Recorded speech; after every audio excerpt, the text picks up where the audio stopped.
व्यायाम करण्यापूर्वी आणि नंतर आपण काय खावे याबाबत जाणून घेऊया. आजच्या काळात स्वतःला तंदुरुस्त ठेवण्यासाठी आपण योगाचा अवलंब करतो. अशा वेळी योग्य आहार कसा असायला हवा ते जाणून घेऊया. योगापूर्वी तुम्ही फळे खाऊ शकता, ज्यात नैसर्गिक साखर असते जी तुमच्या शरीराला ऊर्जा देते. व्यायाम करण्यापूर्वी आपण दलिया किंवा ओट्स खाऊ शकतो. यात फायबरचे प्रमाण जास्त असते, जे आपल्या शरीरातील ऊर्जा पातळी राखण्यास मदत करते.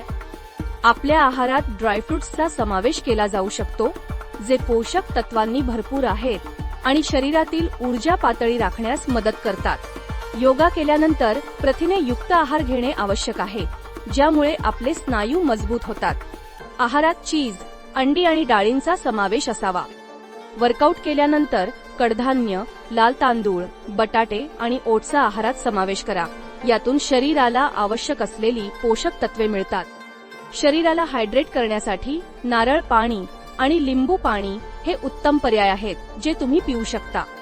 योगा केल्यानंतर फळे किंवा भाज्यांचे सॅलड खाल्ले पाहिजे, ज्यातून आवश्यक पोषण मिळेल.